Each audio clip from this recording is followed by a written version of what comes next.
Hello, today we're doing Geto versus the Sendai Colony. And I got my main man Kyle with him. Obviously, he makes a lot of amazing JJK videos. And he's been pushing out a lot of great theories. So if you love those type of videos, make sure to obviously go check his channel. And today we're going to see how he does against every fighter. And can Geto clear the Sendai Colony? So our very first combatant will actually be Dhruv. And with Dhruv being someone who pretty much got off-screened, I think we both came to an agreement that he would win regardless of what would happen. And we're going to kind of move on from that because we don't really know Dhruv and their whole capabilities. Apart from their, obviously, curse technique, which is a Shikigami that works like a domain. But the fact that Yuta pretty much off-screened him, we didn't really see what happened. I'm pretty confident, and I would agree with you, Kyle, that we want to move on to the main fight, would be Kurourushi. Is that correct? Yeah, it'd be one of those things where I just imagine, just with all of the curse spirits he has, probably the curse spirits would distract the main Shikigami that Dhruv has, and Geto would just go in and just finish off Dhruv. 100%, and I think it's pretty standard business. So, we'll go to the first real matchup, and that's Geto versus Kurourushi. So, how do you feel Geto would do in this clash, Kyle? Now, I guess it depends on which Geto we're talking about. I guess this can be more important when we actually get into when he's fighting Uro and Ryu. But even in this case, regardless of if it's in-lore Geto, or if it's the actual Geto that we saw in the movie and the prequel manga, I think Geto should clear him pretty easily. I mean, base Yuta was able to handle Kurourushi pretty well. I mean, there wasn't that much of an issue with him, so I imagine Geto, especially considering the fact that he also has multiple curse spirits under him, special grade curse spirits at that, and we're assuming that he has all of his curse spirits, so it's not like actually at the Night of 1000 Demons, or whatever it's called, right, where his curse spirits were split up amongst even many cities, right? So it was spread out throughout. It was battling a lot of different people. I think it's going to be much easier when he has multiple special grades to actually help him. So probably he would destroy Kurourushi, I can't lie. I completely agree. I mean, we saw Yuta not use partial recall, try not to use reverse curse technique. Yes, he got caught off guard to the end, but once he led him to the trap and he hits him with the positive output, it was a wrap. And we know Yuta could have handled that pretty much easier. And not only that, but that Geto scales to a stronger Rika and a weaker Yuta. But overall, I believe that combination of himself, as well as his curse spirits like Kyle just mentioned, and probably the biggest wildcard was the fact that we saw in the fight against Toji. For the way he dealt with trying to get with Toji was to try exercise the curse itself and to use it in curse spirit manipulation. So we could probably see a replica in which he tries to actually get Kurourushi himself and then moves on to the next Sendai Colony with actually acquiring Kurourushi, which I think will be very, very important towards how the domain clash as well. But yeah, I completely agree with you. I think it's a pretty much light work win for him. I mean, Kurourushi's sword is very strong and it seems to be able to put people on the back foot. The cockroaches could be useful, but Geto just far outscales him, and I don't think it would be really big of an issue for him at all. So, that nicely moves on to the first real proper clash, I would say, and that's against Uro. So, how do you think he would do against Uro, Kyle? Pretty much now that he has Kurourushi, it is an unfortunate matchup for Uro, where, yes, Uro scales well higher than Kurourushi. She's actually a disgustingly amount stronger than Kurourushi, not even including her domain. Just in general, she's stronger. But of course, this isn't Dragon Ball Z or whatever other anime you've seen. It's not about power levels.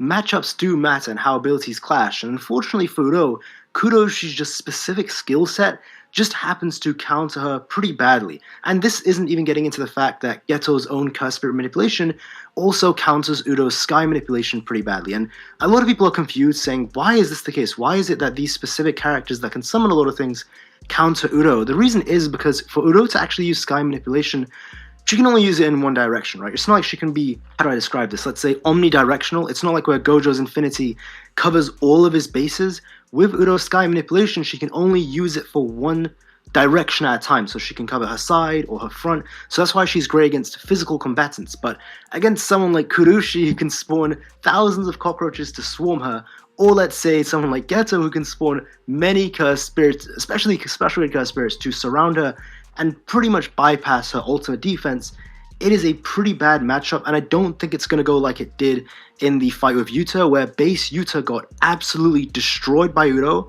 where not only was he wasn't able to touch Uro at all. It was pretty bad, but Uro was actually dominating him so badly, and we see later on Ryu confirms that Yuta did actually need to use reverse curse technique constantly to heal all the attacks that Uro actually threw on Yuta. It's going to go a lot differently since Geto's not only is he at full power all the time, but he also has Kurourushi. So it is a bad, bad matchup for Udo, I really can't lie. Yes, and even without the Kurourushi assist, I still see it to be a very bad matchup for her for the simple fact that her obviously sky manipulation isn't 360. She doesn't cover her entire body, every range, to prevent herself from getting snuck, which means that things such as curse spirit manipulation, a whole multitude of curses, we saw specifically Kenjaku, how just manipulating it with your curse energy can easily wipe out grade 1 such as Choso.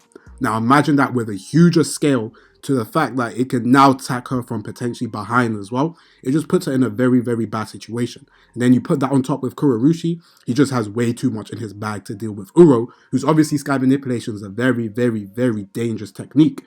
But even things such as Thin Ice Missile, which breaks the guard and obviously hits onto the surface, all of those things could eventually be bypassed because Geto himself won't have to necessarily engage in hand-to-hand combat because he can use his Cursed Spirit army to obviously defeat them. If you believe that Uro outscales all these curses, I would 100% agree. But you do have to remember some of them could potentially have domains, some of them could have tricky abilities, and more than just that, she would be against these multitude of curses plus Geto himself. So Geto, who was shown to be smart with his IQ, specifically in the Volume 0 matchup, where he was able to go 2v1 with Yuta and Rika, I don't believe Geto is going to not only, especially if we're giving him the playful cloud that he would have had there, not be able to at least get a meaningful hit in combination with the Curse Spirits. And even if we get to something such as a domain clash, we do know that Ryu would most likely join as well, which meaning he can cock block again with Kurourushi to stop the barrier. So I feel like there's a lot more multitude of opportunity that was afforded with a curse technique such as curse spirit manipulation. That unfortunately Uro is my dog, and I do believe she's the most underrated sorcerer. However, I don't believe she has any real stake in fighting against Geto, and I think it would actually end up with Geto coming out on top, which is obviously Kaio said himself. So now we go to the other big matchup, and that is Ryu Ishigori, which I do believe will probably be the hardest matchup in this current situation. So first, I'll let the Ryu hyper himself see how Ryu does against Geto. So how do you think that would go? Now, this is going to be pretty interesting since, as we discussed before, the circumstances of this fight are just so much more different than it was when Yuta entered the colony. So not only is Kurourushi fully defeated, right? We saw maybe Kurourushi might come back as a resurrected version or reborn version, but that might not even happen since Kurourushi technically isn't dead. They're just in possession of Geto, so the second Kurourushi might not even come. But what makes it even worse is I actually think that, unlike the time when Yuta and Udo were fighting, I don't think Ryu's actually going to get involved until Udo just dies. Because obviously Udo counters Ryu so hard, he's going to let Geto be like, oh, this guy is taking care of her, no business. And Udo's probably the worst matchup for Ryu, even though I think Ryu is just ever so slightly stronger than Udo, though I think it's very close, right? Udo would outright destroy Ryu, just completely in a battle. Again, like I said before, because her skill set counters Ryu's skill set. So it's not like Dragon Ball Z scaling or Seven Deadly Sins where it's about power levels. Now, since we're assuming that Udo probably, again, like Blaziken and me have said, has been dealt with since Geto counters her so badly, and then of course Kurourushi, who he has on his control, counters her so badly, and Kurourushi isn't coming back as a resurrection, it's just going to be a one-on-one matchup between Ryu and Geto. And before I actually get into my opinions on this, it's very important to discuss the fact that there are two versions of Geto. There's the Geto that we saw in the JJK Zero movie and prequel manga, which is insanely ass. He is so garbage. It's actually embarrassing. And then we have the Geto in the actual lore. Now, in lore, Geto is way stronger than what we had seen in the JJK Zero movie. And to actually explain what I mean, what is an in-law Geto? What is the difference between that and the Geto that we saw? What I'm trying to say is that JJK Zero was made a whole year before JJK itself existed, and there are so many plot inconsistencies in JJK Zero, like an absolutely disgusting amount, such as the fact that in terms of just scaling, the fact that Miguel did so well against Gojo, Black Rope or not, Miguel would actually just straight up scale maybe higher than 15-fingered Sukuna. Like, I'm not even kidding. Miguel should be able to walk into Sendai, one-shot Yuta, one-shot Rika, one-shot Ryu and Udo with extreme ease, like in his base, just with his speed and strength. That's how ridiculous the JJK Zero scaling is. And that's not even including the fact that Gojo says that Rika would be a tough challenge for him, or Geto saying, outright confirming that if I had Rika, I could beat Gojo, which we know for a fact that wasn't going to happen. And of course, just a lot of other inconsistencies, such as Geto never using a domain expansion, which he could have just won right then and there, easily taking capture of Rika and killed Yuta at the same time. Or we never actually see him use reverse curse technique. There is that time when he kind of gets crushed by Inumaki, but we don't know if he actually used it or if that was a visual thing. He doesn't. Exactly. So it's just the fact that in the prequel manga and in the actual movie, he just doesn't look that impressive. The movie makes it just a bit better, where in the prequel, when Geto punches Yuta, it's a regular punch. It's not even a black flash, and it does that much damage.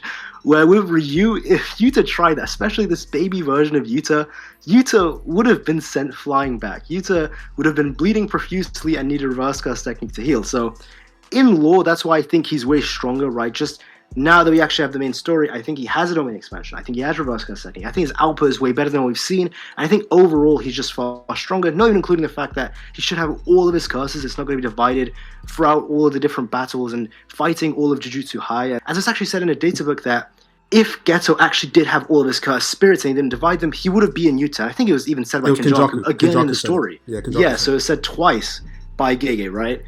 So for that reason, I actually think the JJK Zero version gets absolutely washed by Ryu. It's pretty bad. He just gets power clipped so badly. Interesting. But the in-lore version, I think that might be extremely close. I actually think that would be a great fight. Okay, before you get to that, I want to ask you a couple questions just in regard to your Volume 0 version of Geto. How do you first scale that Yuta compared to the current Yuta? And how do you scale that Rika in comparison to the other Rika? So it's one of those things where I think we disagree on this, where I actually think Rika's just as strong as she was before. Okay, yeah. I think the only thing that's I think the only thing that I think that's changed is the time limit. Whereas before, Rika and Yuta could copy things unconditionally, where now there are conditions to copy. Where before there was no time limit. We saw Rika was out for like 10 minutes at a time. Now she does have a time limit for how long she can be out. And I think the reason she seems so much stronger in JJK Zero compared to the actual main story is because in JJK Zero, she was coasting through fodder curses. I mean, grade 2 curses, grade 1 curses.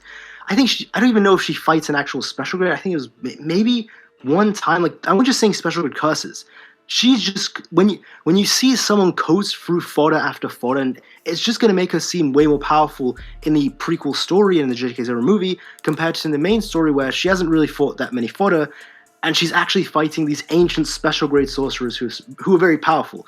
It doesn't actually matter how much stronger or weaker she is, just seeing the difference of she's like steamrolling fodder, and now she's actually fighting people that are on her level, it's just going to make her seem weaker, even though I don't actually think she's any weaker than she was in the past. Okay.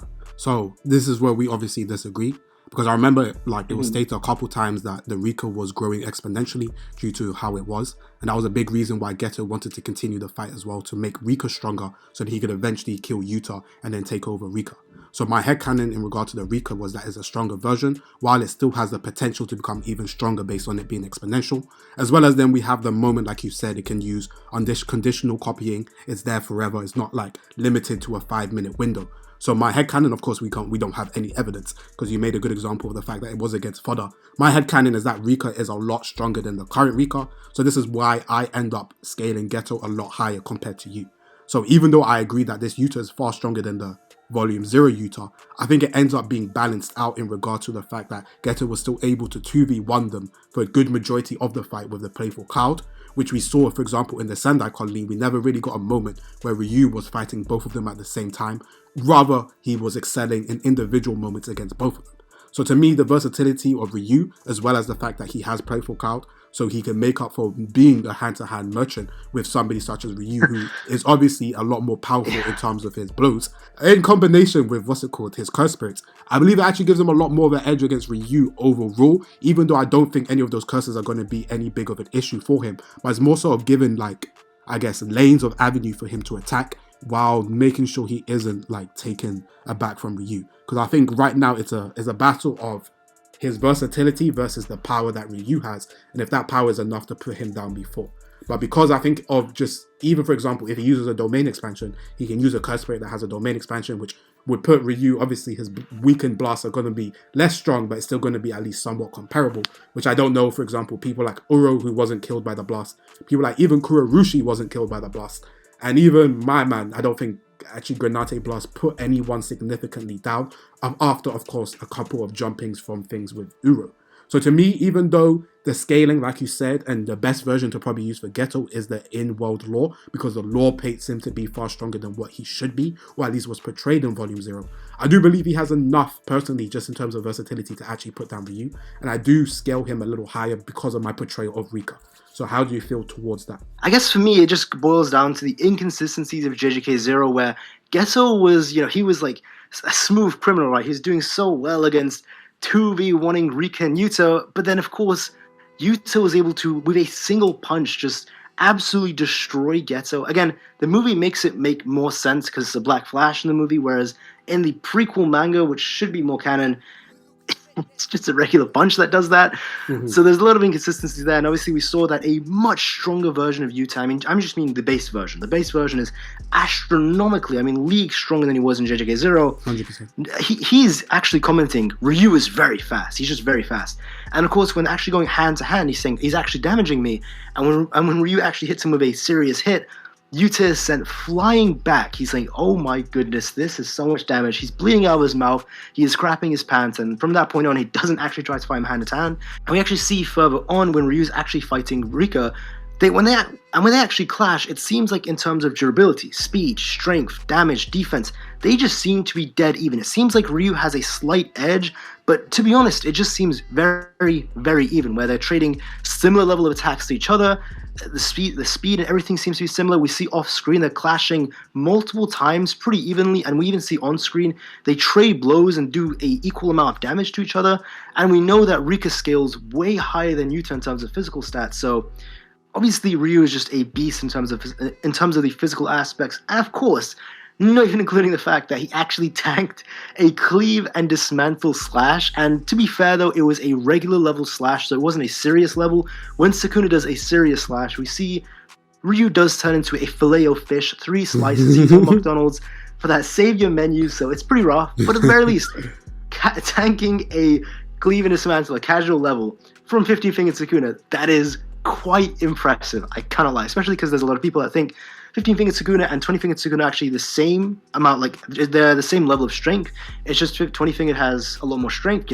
You may disagree with that, or you may agree with that. Just it does buff Ryu if it actually is, the same as a 20-fingered slash. But I just think he is a bad matchup where nothing Geto has is going to be able to penetrate his defense.